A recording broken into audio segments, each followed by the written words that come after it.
ժամանակի մեջ մեզ մոտ անկախությունից հենց առաջի օրվանից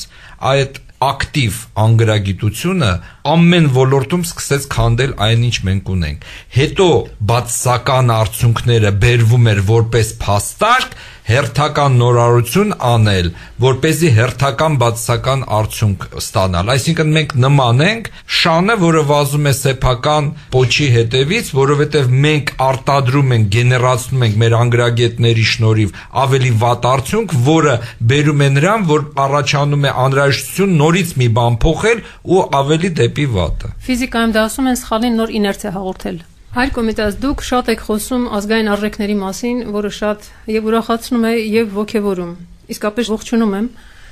Ձեր գործունեությանը ես վաղուց եմ ծանոթ։ Մենք բազմիցս հանդիպել ենք նաեւ մեր եթերում, ներկայացվել է եւ ռադիո ունկնդրին եւ մամուլում հրապարակումներ են եղել այդ արդիվ։ Այսօր էլ ձեր քաղաքացիական ակտիվությամբ մասնակցում եք այս բանավեճին կամ կլորսեղանին։ Շատ հետաքրքիր է մեր եկեղեցու կեցվածքը այս հարցի նկատմամբ։ Ինչու եմ սա ընդգծում։ Երբ որ վերջին շրջանում բանավեճ ծավալվեց Մոսկվա կինոթատրոնի ամառային դահլիճի մասին, եկեղեցին բավական ակտիվ էր եւ շատ նախանձախնդիր իրավունքները պաշտպանելու համար։ Ես դա ողջունում եմ։ Այսօր կարծում եմ նա շատ ավելի նախանձախնդրորեն պետք է պաշտպաներ հայոց լեզվի իրավունքը, որովհետեւ փաստորեն ոտնձգություն է կատարվել մեր Սրբերից ամենասուրբի ես կարող եմ ասել նկատմամբ Մեսրոպ Մաշտոցի այս կրավորական կեցվածքը այս չգիտեմ ինչ ասեմ ինչով եք դուք բացատրում հարցս կարող եք ընդունել նաև ռետորական եւ չպատասխանել պարզապես ես չեմ կարող իմ մտահոգությունը չհայտնել որովհետեւ այսօր ինչպես նաև 1 տարի առաջ մենք մեր եկեղեցու ներկայությունը մեր կողքին չենք զգում ուրեմն անշուշտ անհնարին է այս հարցումին չպատասխանելը որովհետեւ հայ եկեղեցին պետք է մնա եւ է միշտ իր բարձունքների վրա։ Մեկ ուրիշ խնդիր է, արդյոք որքանով է ցուցադրականը իր դրական դերը խաղում։ Այսօր երբ Հայաստանը կարիք ունի ոչ փոթորկյալ վիճակի, այլ խաղաղ վիճակի, երկու կարևոր կառույցներ, պետություն եւ եկեղեցի, նույնիսկ անհամաձայնության պարագային պետք չէ որ արտակնապես դա ցույց տան եւ ես հավատացած եմ որ ամենայն հայոց կաթողիկոսը ինքը ներքին խոհանոցում այս խնդրին անդրադառնում է բայց չի ուզում բարձրաձայնել որպեսզի չստացվի այնպես որ պետություն եկեղեցի գլուխների մեջ հակասություն կար շատ Գեղեցիկ մի դարձվածք ուներ Թեոդոր Հերցելը, երբ 1890-ական թվականներին սիոնիստական համագումարներից մեկում ելույթ ունենալով նա հրաշալի մի դարձվածք ասեց մենք չենք պրոպագանդի մեր գաղափարախոսությունը մենք կվերածենք պաշտամունքի Այսօր այդ շմիածինը կարիք չունի մամուլով, հեռուստացույցով կամ ռադիոյով իր տեսակետը խոսելու, սա նշանակում է պասիվ պայքար մղել, այլ ինքը ավելի ներքին անմիջական փոխհարաբերությամբ է անդրադառնում այս խնդիրներին եւ ես հավատում եմ, որ իր դրական արդյունքը անպայման ինչ որ կերպ պիտի մենք ապագայում տեսնենք։ Դա Աստված Բայց կներեք, ես տեղ ուղակի մի մտավախություն ունեմ,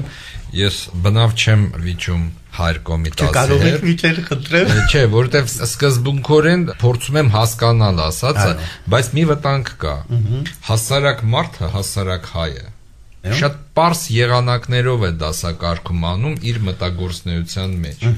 Ինքը պարզ տեսնում է, լեզվի խնդիր դուրս եկավ։ Ինքը շատ հավանական է մինչև վերջ չգիտի էությունը, 100% գիտեմ, որ չի էլ կարդացել այդ նախագիծը, բայց ինքը տեսնում է ով է դեմ, ով է կողմ։ Եվ ինքը տեսնում է, որ եկեղեցին, որը միշտ իր ուղեղի մեջ եւ հոգու մեջ նստած է, որ անկախության բացակայության ժամանակ եկեղեցին պահել է ազգայինը, ամենանպես ինքը այնպես է մտածում։ Եվ տեսնում է, երբ հարցը հիմա ազգային է, եկեղեցին ձեր ասած միգուցե ներքին խողովակներով է աշխատում։ Իրա մոտ առաջանում է անվստահություն կառույցի նկատմամբ։ Մտավախությունը այստեղ է, ոչ թե մտավախությունը այնտեղ, որ եկեղեցին իրոք ամեն ինչից ձեռներ լվացել գնացել է, բայց հասարակ մարդուն ոնց հասկացնել դա։ Ինքը հակառակն է անում։ Պարոն Մեսրոպյան, ձեզ համար ինչն է կարևոր, երևույթը, թե արդյունքը։ Հոտն ենք կորցնում։ Հոտը Բայց ինչն է կարևոր չեմ ասում։ Նայեք, ես ձեզ լսեցի, փորձեցի հասկանալ,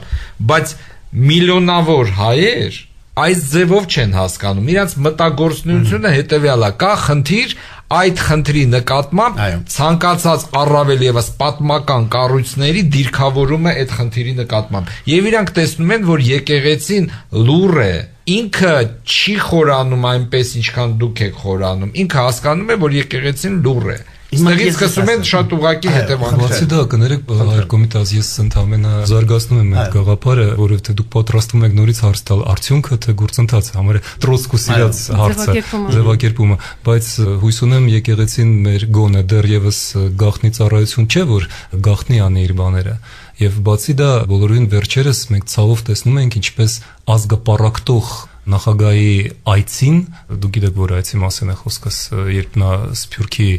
օջախներ էր այցելում եւ ինչպես էր Սփյուռքը ցասումով, ցավով էր ընդունում այդ ամենը,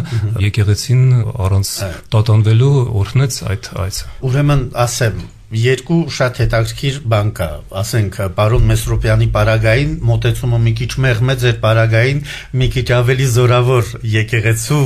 դեմ ուղյալ։ Մի մոռացեք մեկ բան, եկեղեցին հոգևոր կառույց լինելով, ինքը երբեք պիտի ուզենա բացահայտորեն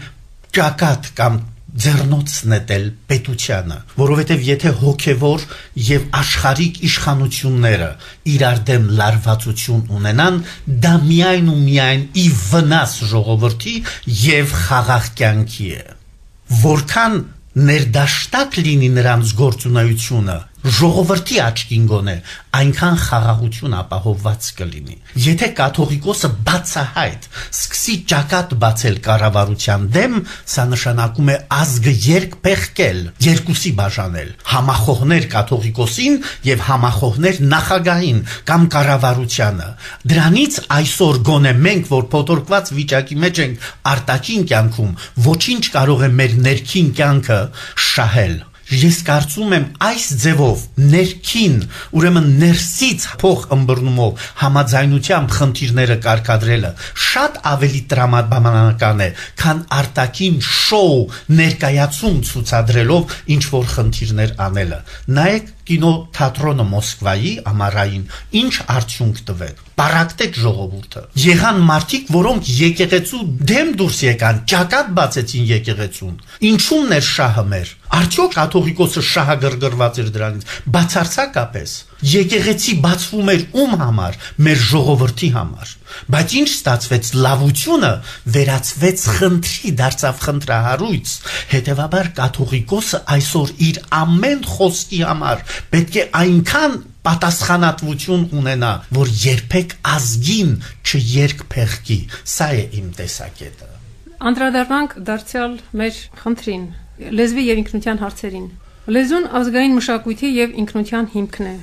Լեզուն ազգային ինքնության անվտանգության տարածք է։ Հատուկ հիշատակելու եմ քաղաքական գործչի խոսք։ Հայաստանի առաջին հանրապետության վարչապետ Հովհաննես Քաջազնունին իր ազգ եւ հայրենիք աշխատության մեջ գրել է, մեջբերում եմ. ոչ ցեղը, ոչ պետությունը, ոչ տերիտորիան, ոչ կրոնը, ոչ կենցաղը եւ ոչ մի այլ հատկանիշ չի կարող բացատրել ու սահմանել ազգ երևույթը այնքան լրիվ, որքան լեզուն։ Մինչ այն աստիճանի, որ կարելի է առանց մեծ տատանումների նշել, որ ազգը իր 3/4-ով լեզու է, եւ որ լեզուն 3/4-ի չափով սպառնում է արդեն ազգ գաղափարի բովանդակությանը։ Ազգը կենթանի է իր լեզվով, ինչպես եւ լեզուն կենթանի է այնչափ միայն, որչափ կենթանի է ազգը։ Լեզվի մահը ազգի մահն է, ինչպես եւ ազգի մահը լեզվի մահն է։ Նույնիսկ ամենից ավելի կատարյալ, ամենից ավելի զինված ու տիրորեն հաստատված լեզուն անգամ չի կարող պահել իր գոյությունը, եթե զրկված է իր